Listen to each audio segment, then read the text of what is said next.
Hello guys, நாம் இந்த வீடியோவில் எதை பற்றி பார்க்க போகிறோம்னா பிஜிடிஆர்பி பள்ளி கல்வித்துறையிலேருந்து வந்துருக்கூட ஒரு முக்கியமான அறிவிப்பை பற்றி தான் பார்க்கலாம். வாங்க வீடியோக்கு போகலாம்.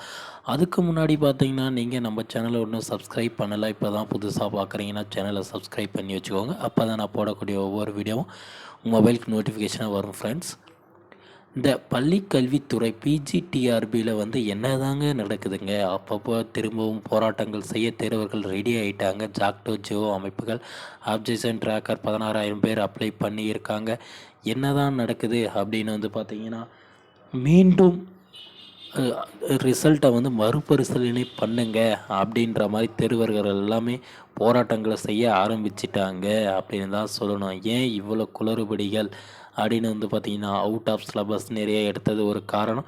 போனஸ் மதிப்பெண்கள் எப்போ கொடுப்பாங்க, அந்த 10 மதிப்பெண் எப்போ வழங்குவாங்க, ஏன்னா போராட்டங்கள் வலுப்பெற்றுன்னு இருக்குது அப்படின்னு தான் சொல்லலாங்க.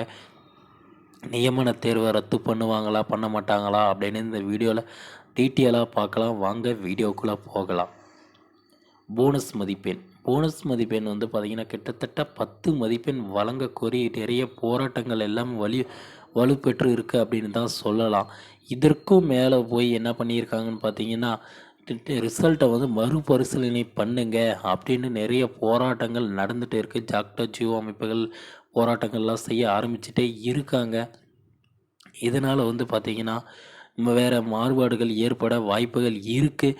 அது மட்டும் இல்லாமல் வந்து பார்த்திங்கன்னா, நியமன தேர்வை வந்து பார்த்திங்கன்னா ரத்து பண்ணுங்க அப்படின்னு ஒரு ஒரு ஒரு போராட்டங்கள் நடந்துகிட்டே இருக்குது. பட் இதெல்லாம் அரசாங்கத்தை வந்து பார்த்திங்கன்னா நோக்கிட்டு தான் இருக்குது அப்படின்ற மாதிரி தான் சொல்கிறாங்க. அதாவது வந்து பார்த்திங்கன்னா, இந்த போனஸ் மதிப்பெண் எப்பொழுது வழங்கப்படும் அப்படின்னு தான் எல்லாருமே வெயிட் பண்ணியிருக்காங்க. கிட்டத்தட்ட 70 மார்க் 71 75 மதிப்பெண்ணுக்கு மேலே எடுத்திருக்கவங்களுக்கு வந்து பார்த்திங்கன்னா 10 மதிப்பெண் கொடுத்தா உபயோகமாக இருக்குமா என்னென்னு தெரியலைங்க. பட் 75 மதிப்பெண்க்கு மேலே எடுத்திருக்கவங்களுக்கு வந்து பார்த்திங்கன்னா கிட்டத்தட்ட அந்த 10 மதிப்பெண் வழங்கினாங்களா 100% வாய்ப்பு இருக்குங்க பாஸ் பண்ணுறதுக்கு.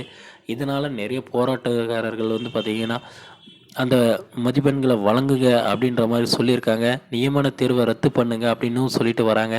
அதாவது தகுதி தேர்வு மூலம் மட்டுமே டிஆர்பி மூலமாக ஆசிரியர்கள் நியமிக்கப்படணும் அப்படின்ற மாதிரியும் ஒரு கோரிக்கைகளை முன் வச்சுருக்காங்க.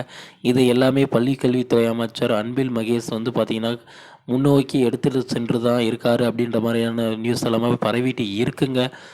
பட் போனஸ் மதிப்பெண்ணுக்காக தான் நிறைய தெருவில் வந்து போராடிட்டு இருக்காங்க. மறுபரிசீலனை பண்ணணும், ரிசல்ட்டை வந்து மறுபரிசீலனை பண்ணணும்னு நிறைய பேர் சொல்லிட்டு இருக்காங்க. இதை எல்லாமே அரசாங்கம் வந்து நிறைவேற்றணும்னு ஓரிரு தினங்களில் வந்து பார்த்திங்கன்னா இதுக்கான அஃபிஷியல் நியூஸ் எல்லாமே வரும் ஃப்ரெண்ட்ஸ். Okay, thank you friends.